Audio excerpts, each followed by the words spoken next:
ഓരോ വർഷം നമുക്ക് കണക്കാക്കിയ ആയുസ്സിൽ നിന്ന് കുറഞ്ഞു പോകുമ്പോൾ നമ്മളതിന് വയസ്സ് കൂടുക എന്ന് പറയും, മറ്റൊരർത്ഥത്തിൽ വയസ്സ് കുറയുക എന്നും പറയാം. നിശ്ചയിക്കപ്പെട്ട കാലാവധി കുറഞ്ഞുകൊണ്ടേയിരിക്കുകയാണ്. അതിനനുസരിച്ച് നമുക്ക് പ്രായം കൂടുതലായി ബഹുമാനിക്കേണ്ട അടയാളങ്ങളൊക്കെ നമ്മുടെ ജീവിതത്തിൽ അല്ലാഹു തആല നൽകി മുന്നോട്ട് പോയിക്കൊണ്ടിരിക്കുമ്പോൾ നല്ല ചിന്തയോടുകൂടെ വേണം നമ്മൾ പ്രവർത്തിക്കാൻ. എല്ലാ സമയവും ഒരുപോലെയാകാൻ പാടില്ല. ഓരോ ഘട്ടം മാറുന്നതിനനുസരിച്ച് മാറി ചിന്തിക്കുന്നവനാകണം മുഅ്മിനായ ആണും പെണ്ണും. കൗമാരപ്രായം പോലെയല്ല യുവത്വകാലം, യുവത്വകാലം പോലെയല്ല വയോജനകാലവും വാർദ്ധക്യകാലവും. ഓരോ സമയം കഴിയുമ്പോഴും കഴിഞ്ഞ വർഷത്തിൽ അല്ലെങ്കിൽ കഴിഞ്ഞ ആ ജീവിതത്തിൽ എന്തെല്ലാം ഞാൻ ചെയ്തു കൂട്ടിയിട്ടുണ്ട്, അതിനേക്കാൾ അധികം ഇനിയും ചെയ്യണം. ഞാൻ ഇത്രയൊന്നും പ്രവർത്തിച്ചാൽ പോരാ. അള്ളാഹു എനിക്ക് തന്ന അനുഗ്രഹങ്ങൾ കണക്ക് കൂട്ടി നോക്കുമ്പോൾ എന്റെ നന്ദി വളരെ കുറവാണ്. മുൻഗാമികളിലേക്ക് നോക്കുന്ന സമയത്ത് അവർക്ക് ഇത്രമാത്രം ഐശ്വര്യവും സമൃദ്ധിയും സൗകര്യങ്ങളൊന്നും അള്ളാഹു നൽകിയിട്ടില്ലായിരുന്നു. പക്ഷേ നമ്മേക്കാൾ കൂടുതൽ വിശ്വാസ, കർമ്മ, ആത്മീയ രംഗങ്ങളിൽ അവർ മുന്നോട്ട് കുതിച്ചിരുന്നു. നമ്മൾ ചോദിക്കുന്ന എല്ലാ ചോദ്യങ്ങളും അല്ലാഹു തആല നമുക്ക് തന്നു. പക്ഷെ ഇപ്പോഴും ആത്മീയമായുള്ള പുരോഗതി നാൾക്ക് നാൾ കുറഞ്ഞുകൊണ്ടിരിക്കുകയാണ്. അത് വലിയൊരു പേടിയാണ്. ആത്മീയ രംഗം ശോഭിക്കാൻ പാടില്ല. ആത്മാവ്, മനസ്സ് അള്ളാഹുവിലേക്ക് തിരിയുന്ന മനസ്സാകണം. അള്ളാഹു ദേഷ്യം പിടിക്കുന്ന, കോപിക്കുന്ന മനസ്സാകരുത്. മഹാന്മാർ തീരെ ഇഷ്ടപ്പെടാത്ത, പരിഗണിക്കാത്ത മനസ്ഥിതിയാകരുത്. അള്ളാഹുവിലേക്കും അള്ളാഹുവിന്റെ ഇഷ്ടദാസന്മാരിലേക്കും കൂടുതൽ കൂടുതൽ കൂടുതൽ അടുത്തടുത്ത് മുന്നോട്ട് നീങ്ങുന്ന മനസ്ഥിതി വരണം. നിങ്ങൾ നോക്ക്, അങ്ങനെ മനുഷ്യൻ ജീവിക്കുമ്പോഴാണ് അവൻ നല്ലവനായിത്തീരുന്നത്. മുൻഗാമികളിലേക്കുള്ളൊരു നോട്ടം, കഴിഞ്ഞ കാലത്തുള്ള ആളുകളിലേക്കുള്ളൊരു നോട്ടം പഴയ കാലത്ത് തന്നെയുണ്ട്. വലിയ സമൃദ്ധി അല്ലാഹു തആല നൽകിയപ്പോ അബ്ദുറഹ്മാൻ ഇബ്നു ഔഫ് റളിയല്ലാഹു അൻഹു ചിന്തിക്കുന്നത്, സമൃദ്ധി ഉണ്ടായിട്ടും ഐശ്വര്യം ഉണ്ടായിട്ടും അതെല്ലാം ത്യജിച്ച് അള്ളാഹുവിന്റെ ദീനിന് വേണ്ടി ഹിജ്റ ചെയ്ത് വളരെയധികം പ്രതിസന്ധിയിൽ ജീവിച്ച ഉഹദിൽ ഷഹീദായ മുസ്അബ് ബിൻ ഉമൈർ റളിയല്ലാഹു അൻഹു പറ്റിയാണ്. നല്ല സമൃദ്ധിയുള്ള ഭക്ഷണം നോമ്പ് തുറക്കുന്ന സമയത്ത് മുന്നിലെത്തിയപ്പോൾ ആ ഭക്ഷണത്തിലേക്ക് ഇങ്ങനെ നോക്കിയിട്ട് മഹാനവർകൾ പറഞ്ഞു, ആവശ്യമുള്ള ദുനിയാവ് മുഴുവനും അല്ലാഹു സുബ്ഹാനഹു വ തആല നമുക്ക് നൽകുകയാണ്. അതേ സമയത്ത് ഖുതില മുസ്അബ് ബിൻ ഉമൈർ വഹുവ ഖൈറും മിന്നീ, എന്നേക്കാൾ വലിയ മഹത്വമുള്ള മഹാനായിരുന്നു മുസ്അബ് റളിയല്ലാഹു അൻഹു. ഉഹദിന്റെ രണഭൂമിയിൽ മഹാനവർകൾ വധിക്കപ്പെട്ടു പോയി. വധിക്കപ്പെട്ടപ്പോൾ ഞാൻ ഇന്ന് പൂർണ്ണ വസ്ത്രം ധരിച്ചിരിക്കുന്ന ഒരു മനുഷ്യനാണ്. അന്ന് മുസ്അബ് റളിയല്ലാഹു അൻഹുവിന് ഒരു പൂർണ്ണ കഫംപുട പോലും കിട്ടിയിട്ടില്ല. പഴയ കാലത്ത് ജീവിച്ച മഹാന്മാരെ ഓർക്കുകയാണ്. ദുനിയാവിൽ അല്ലാഹു തആല ഐശ്വര്യവും സമൃദ്ധിയും കൂടുതൽ കൂടുതൽ നൽകുമ്പോൾ നമ്മൾ അല്ലാഹുവിനെ മറക്കുന്നവരാകരുത്. അല്ലാഹു തആല നമുക്ക് മുമ്പേ ജീവിതം നടത്തി തന്ന മഹാന്മാരെയും മറക്കുന്നവരാകരുത്. ഒന്നുമില്ലെങ്കിലും ഉപ്പാപ്പമാരെ പറ്റിയും ഉമ്മാമ്മമാരെ പറ്റിയും എങ്കിലും നല്ലൊരു ബോധം നമ്മുടെ മനസ്സിൽ വേണം. അത് നമ്മുടെ മനസ്ഥിതി നന്നാകാനുള്ള വലിയൊരു കാരണമാണ്. പൂർവീകരെ സംബന്ധിച്ചുള്ള ഒരു ബോധം മനസ്സിലുണ്ടാകുന്നത് നല്ലതാണ്. എന്നിട്ട് മുസ്അബ് റളിയല്ലാഹു അൻഹുവിനെ പറ്റി മഹാനവർകൾ പറയുന്നത്, പൂർണ്ണമായൊരു വസ്ത്രം പോലും ഉഹദിൽ ഷഹീദായ മുസ്അബ് റളിയല്ലാഹു അൻഹു ലഭിച്ചില്ല.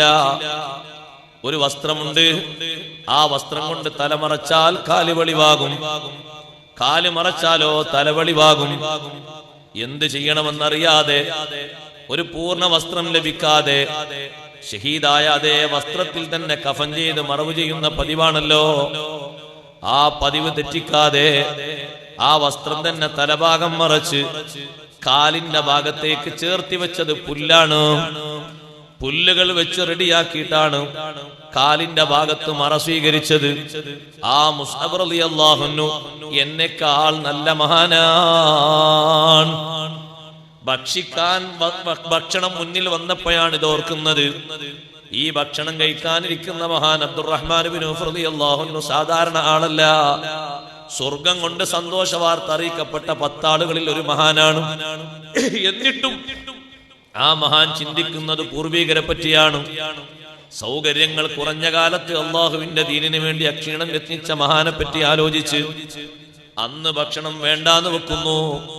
തൽക്കാലം ഒരു കാരക്ക എടുത്ത് നോമ്പ് തുറന്ന് ബാക്കിയുള്ള ഭക്ഷണങ്ങളൊക്കെ മടക്കി വിടുന്നു. ദുനിയാവിന്റെ പുതിയ പുതിയ സംരംഭങ്ങളിലേക്ക് നമ്മൾ പ്രവേശിക്കുമ്പോ നമ്മുടെ മുൻ തലമുറയെ കുറിച്ച് നല്ലൊരു ഓർമ്മ വേണം. നല്ല നല്ല സുഖമുള്ള ഐശ്വര്യമുള്ള വീടുകളിൽ താമസിക്കുമ്പോൾ ഈ നാട്ടിൽ പഴയകാലത്ത് ഓലമേഞ്ഞ വീടുകൾ ഉണ്ടായിരുന്നു. ഓടിട്ട വീടുകളും സാധാരണഗതിയിൽ കൂടുതൽ ഉണ്ടായിരുന്നു. അതിൽ നിന്നെല്ലാം മാറിയിട്ട് അള്ളാഹു ഒരു പുതുജീവിതം നമുക്ക് സമ്മാനിക്കുമ്പോ നമ്മൾ അള്ളാഹുവിനെ മറക്കുന്നവരാകരുത്. നല്ല ബോധത്തോടെ മനസ്സുണർന്ന് ജീവിക്കുന്നവരാകണം. മനസ്സാണല്ലോ നന്നാകേണ്ടത്. മനസ്സിന് പറ്റുന്നൊരു കേടാണ് ഗഫലത്ത് എന്നത്, അശ്രദ്ധ. അശ്രദ്ധ വന്നു കഴിഞ്ഞാൽ നല്ല കാര്യങ്ങളിലേക്ക് താല്പര്യം വരില്ല എന്ന് മാത്രമല്ല, നല്ലതിനോടൊക്കെ വാസന കുറഞ്ഞു പോകും. ആത്മീയ രംഗങ്ങളോട് അഭിരുചി നന്നേ കുറഞ്ഞു പോകും. ഗഫലത്ത് വരാൻ പാടില്ല. ഗഫലത്തുള്ള ആളുകളെ നന്നാക്കാനാണ് അല്ലാഹു തആല ഖുർആൻ അവതരിപ്പിച്ചത്. അഷ്റഫുൽ ഖൽഖ് സല്ലല്ലാഹു അലൈഹി വസല്ലമ തങ്ങളെ ഈ ഭൂമി ലോകത്തേക്ക് അല്ലാഹു നിയോഗിച്ചത് എന്തിനാണ്? ലിതുൻദിറ ഖൗമം മാ ഉൻദിറ ആബാഉഹും ഫഹും ഗാഫിലൂൻ. സൂറത്ത് യാസീനിൽ നിന്ന് നമ്മളൊക്കെ ഓതാറില്ലേ? ലിതുൻദിറ ഖൗമം മാ ഉൻദിറ ആബാഉഹും. തങ്ങൾ പോയി ഉത്ബോധനം നടത്തുന്ന ജനത ഏതാണെന്നറിയോ നബിയെ? ഇവർക്കല്ല, ഇവരുടെ പിതാക്കൾക്ക്, ബാപ്പമാർക്ക്, അവരുടെ ഉപ്പാപ്പമാർക്ക്, അപ്പൂപ്പന്മാർക്ക് മുന്നറിയിപ്പ് നൽകപ്പെട്ടിട്ടില്ല. അത്തരത്തിലൊരു വിഭാഗമാണ് ഇവര്. ബാപ്പാന്റെയും ഉപ്പാന്റെയും ഉപ്പാപ്പാന്റെയും പാരമ്പര്യം ഉണ്ടെങ്കിൽ അതിന്റെ ഒരു നന്മയുണ്ടാകും. പക്ഷേ ഇവരുടെ മുൻതലമുറക്ക് യാതൊരു ഉത്ബോധനവും കിട്ടിയിട്ടില്ല. അവരുടെ ഉപ്പാപ്പമാർക്കും ഉത്ബോധനങ്ങൾ കിട്ടിയിട്ടില്ല. അക്കാരണം ഫഹും ഗാഫിലൂൻ. ഇവര് നന്മയിൽ നിന്ന് ബഹുദൂരം അകന്ന് ജീവിക്കുന്ന, തീർത്തും നന്മയോട് പ്രതിബദ്ധതയില്ലാത്ത അശ്രദ്ധാലുക്കളാണ്. അതേ ഗഫലത്താണ് ഇന്ന് നമ്മുടെ സമൂഹത്തിലും നടമാടിക്കൊണ്ടിരിക്കുന്നത്. അള്ളാഹു നമ്മുടെ മനസ്സിനെ അള്ളാഹുവിന്റെ മാർഗത്തിലേക്ക് തിരിയുന്ന നല്ല മനസ്സാക്കി തരട്ടെ. നല്ല കൽബിന്റെ ഉടമകളാകണം. എന്നെങ്കിലേ സഹോദരങ്ങളെ ആ മനസ്സിന് സഹനം എന്തെന്നറിയൂ, ക്ഷമ എന്തെന്നറിയൂ, വാത്സല്യം എന്തെന്നറിയൂ, സ്നേഹവും കാരുണ്യവും എന്തെന്നൊക്കെ അറിയൂ. അല്ലെങ്കിൽ ആ മനസ്സിന്റെ ഉള്ളിലുള്ളത് എന്താണ്? ഗർവുണ്ടാകും, ഗമയുണ്ടാകും, പോക്കിരിത്താനുണ്ടാകും, ഹസദുണ്ടാകും, കുറുമ്പുണ്ടാകും, കുശുമ്പുണ്ടാകും. മലയാളത്തിൽ ശരിക്ക് ക്ലിയറായി പറഞ്ഞാൽ കുയിന്തുണ്ടാകും. ഒരാൾക്ക് അല്ലാഹു തആല കൊടുക്കുന്ന നന്മയെ കാണാൻ കഴിയൂല. കണ്ടിട്ട് അൽഹംദുലില്ലാ എന്ന് പറയാൻ നാവ് പൊങ്ങൂല. അത് മനസ്സ് അന്ധകാരമായത് കൊണ്ടാണ്. മനസ്സ് ക്ലിയർ ആണോ, ആർക്ക് അല്ലാഹു തആല ഏത് നന്മ കൊടുത്താലും അവൻ പറഞ്ഞു പോകും അൽഹംദുലില്ലാ. എങ്ങനെയാണത് കിട്ടിയത് എന്ന് അന്വേഷിക്കാനൊന്നും പോണ്ട. അള്ളാഹു കൊടുത്തതല്ലേ, അതിലെന്തെങ്കിലുമൊക്കെ ഖൈർ അള്ളാഹു കണക്കാക്കിയിട്ടുണ്ടാകും എന്ന് വെക്കും. അതേ സമയത്തിൽ മനസ്സിൽ രോഗമുണ്ടോ, അതിന്റെ പിന്നാമ്പുറങ്ങളെ പരതി അന്വേഷിച്ചുകൊണ്ട് ഏതെങ്കിലും ഒരു ഭാഗത്ത് മൈനസ് ഉണ്ടെങ്കിൽ ആ മൈനസ് കത്തി വീർപ്പിക്കും, അത് ഊതി വീർപ്പിക്കും. പരിചയക്കാരിലേക്കും കൂട്ടുകാരിലേക്കും അത് സപ്ലൈ ചെയ്യും. ഇവൻ തുടക്കത്തിൽ അൽഹംദുലില്ലാ പറയാൻ മറന്നത് അള്ളാഹു മറ്റൊരാൾക്ക് കൊടുത്ത നിഅമത്തായി കാണാൻ കഴിയാത്തത് കൊണ്ടാണ്. സത്യത്തിൽ വല്ലാത്തൊരു മനസ്സാണ് ആ മനസ്സ്. റബ്ബ് ഒരാൾക്കൊരു നിഅമത്ത് കൊടുത്താൽ നിങ്ങൾക്ക് എന്ത് തോന്നും?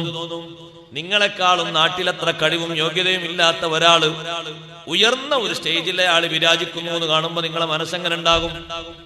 എന്റെ കൂടെ പഠിച്ച ഒരാളാണ്, ഞാൻ അയാളെ കണ്ടപ്പോൾ അയാൾ നല്ല സന്തോഷത്തിലാണ്, റാഹത്തിലാണ്, നല്ല അഭിവൃദ്ധിയിലാണ്, ക്ഷേമത്തിലാണ്, ഐശ്വര്യത്തിലാണ്. അയാളും അയാളെ മക്കളും കുടുംബവും മതവിജ്ഞാനവും സാംസ്കാരിക രംഗത്തും ഒക്കെ ഉയർന്നു നിൽക്കുകയാണ്. അൽഹംദുലില്ലാ എന്ന് പറയാൻ തോന്നുമോ? എന്നാൽ ആ മനസ്സ് നല്ല മനസ്സാണ്.